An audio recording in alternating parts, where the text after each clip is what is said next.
Today I'm with Stacey Barr, one of the very few specialists in Australia on performance measurement, a means of keeping tabs on what matters most in business.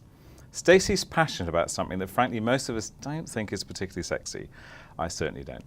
She spent most of the past 15 years consulting with the public sector, not-for-profit and corporate organisations, helping them measure what matters most when it comes to ramping up business performance. But it's how she's distilled all that experience into something very practical and powerful for small business that has us talking today. Hello, Stacey. Hello, Robert. Look, to get us into this, I wonder if you might give us an example of performance measurement in a small business, how it's actually worked. I'd love to talk about my small business because Your own business? Absolutely, my own business. Perfect. Measures have literally, over the 9 years that I've been doing this, shifted me through probably 4 or 5 stages of business growth. And they've done that by really focusing me on different types of results that have changed in their importance over time. If I'm really honest, I didn't measure anything when I started out in business for the first 2 or 3 years, actually.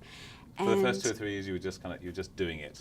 I call it my just get out there phase. Yeah, so okay. It was just about going and working and experiencing that freedom from corporate life and not being chained to a desk anymore. So that sort of had my attention. So then you started measuring. What sort of things did you measure? I started measuring when I realised I had to specialise and actually take my business seriously. So I started measuring the traditional consulting things because that's what I did. I consulted to, like you said, large organisations. Yep. I was measuring revenue and the number of new prospects and prospect to client conversion rates. That's kind of the first set of measures that I started with. And measuring just by keeping a note. This is electronic measurement or just? Absolutely Electronic. Okay. Electronic measurement. Right.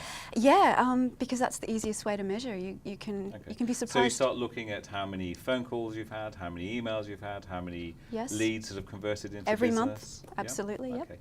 And then how has this management? How did it kind of manifest into a big change in your business? It burned me out. Okay. I found out I didn't really like consulting all that much, and even though it was growing and I could see the revenue growing and I could see that I was getting better at converting prospects to clients, what I was really getting better at was giving myself more work I didn't want to do. So I thought about, what do I really want to do? I wanted to separate myself from one-on-one consulting and teach people and let people know how to go about measuring without having to work one-on-one with them. So then I started measuring different things. I was measuring how many subscribers I got to my e-zine. I was measuring how many sales I was making on my website. And I was measuring something that I think is very important for any kind of business, actually, the return on the time that you invest in your business. Okay. So as a business owner, the profit you make for every hour. So you started looking closely at aspects of your business, the amount of time you put into those aspects and what the results of it were. Yeah. So this all sounds clear, and I can imagine a lot of people nodding, saying, yes, I look at analytics every other day or every week or something. I'm getting information. How then, as a small business, what do we do? What can we tangibly kind of do that's going to make a difference to us? We've got all this stuff coming in. What are we going to do with it? All the data that's coming in. You're going to be looking at it on a regular basis. Feedback is one of the important things that measures give us, and that's so that we can actually know. So we can stop guessing, stop assuming, and just measuring a couple of things is often not enough, especially when you want to shift and grow your business in a different direction. Right. You have to take that very seriously and think, what are the differences that I'm really trying to make through my business, and measure them. That'll keep you focused on that, and measuring it will give you the feedback to know how you're going with it. Do you think there's a lot of small businesses have got elements that are going on that they could be measuring that they're just not even thinking of? Yeah, absolutely. Okay. Particularly now, in this time that we're in, waste is a very important thing to get out of your business, and a lot of the time we don't realise how much waste we have. For example, you might have a really good process at marketing and getting lots of leads coming in, but if they're the wrong leads, you've wasted your marketing dollar. If you're not converting many of those leads into customers, you're wasting a lot of that effort in building up so many leads. So there is waste in all little corners and pockets in our business that we don't really know about until we think about it and start measuring it. Absolutely. Okay, so again, imagine we're watching this and I want to start taking some of this on board. What do I do? What are some steps that I can apply? Very basic steps. Yeah. Absolutely, yes. The first thing is to pick just one result that does matter in your business, and it might be improving your lead to customer conversion rate. It might be improving the profitability of one of your products. Okay. So pick that one the result. most important measure to start with. The one that's probably Okay. waking you up at 2:30 in the morning Okay. How with do your you heart know? pounding. Okay. All right, that one. Then what Yep. do we do with that knowledge? Then you come up with maybe 2 or 3 measures that you think are going to give you the feedback you need about how that result's actually tracking.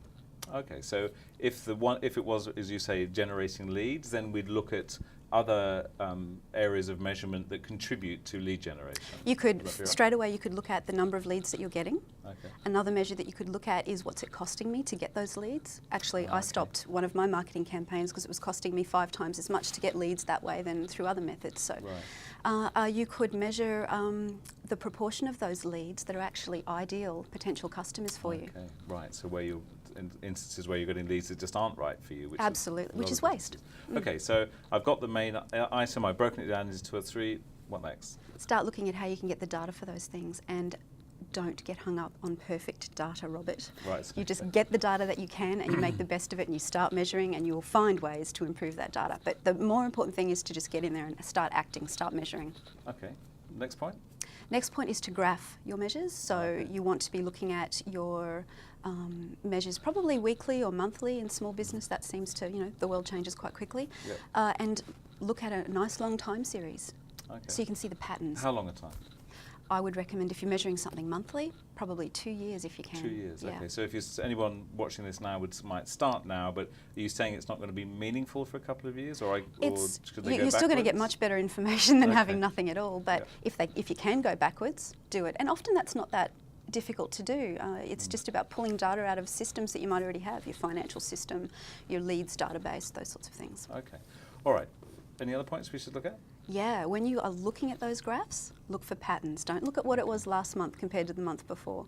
Look for patterns. Where are you seeing shifts and gradual trends? Because that's really where the clues are about what results you're getting, what's causing things to shift, and it encourages you to do, well, where the rubber hits the road for performance measurement, which I is guess it's deciding true what in to small do. business. A lot of people respond to kind of peaks and troughs, whereas what you're saying is, I guess, with this sort of information, what we see is records over a period of time, and we can, as you say, see a trend as opposed to worrying whether things are up one day and down the next. And there's plenty of worry about that these days.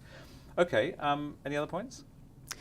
Once you have looked at your graphs for the first time, your measures, think of just one thing that you could change that could potentially improve the result that the measure's showing you that you're getting, and go and do that improvement, and then go back and look at your Okay, because measures. there's no point having measures if you're not responding Why? to It's a this, am I? waste. Yes, Yeah, it's futile. So Alright. the rubber hits the road for performance measurement when you actually put that measure to use to change something about your business that works. So you've got to go back and look at your measures again to see if it worked. And is your general thought that in business today that there are a plethora of ways that a business can get measurement? I mean, we have with Google Analytics and all sorts of other mechanisms. It seems to me that there is a lot there that we're probably not making use of. Is that your experience? Absolutely. Okay. Yeah. So most businesses have got this kind of stuff kind of swirling around them. What they're not doing is kind of pulling it all together. Some of it could be on paper, sure, but a lot of it's going to be in some kind of And spreadsheet or how then financial has it system. affected your business? To what sort of level? Measurement in general, how it's Yeah. affected my Yeah. business. Applying it to my business has affected it a lot, actually. I started out 9 years ago, and like I said before, did nothing for probably about 3 years. But in the last 6 years, I can look at a long-term measure of the profit that I make for every hour I put in my business, and it goes from there to there to there, and it's actually 5 times now what it was when I started measuring. Wow, okay. And and presumably those things that you've measured that aren't working, you've just stopped doing them or changed them.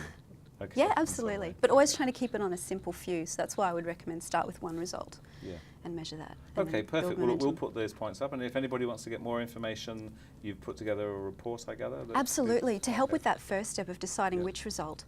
So people can go to www.staceybarr.com/7clues.html, and that's a free report that will help you make that first decision. Well, of all the things I could be measuring in my business, which are the results or the result that I could start with. Terrific. Okay, well, thank you for making performance measurement a darn sight sexier. And thanks for spending time with us. Thank you, Thank Stacey you, Barr. Robert. Lots Thank of you. fun.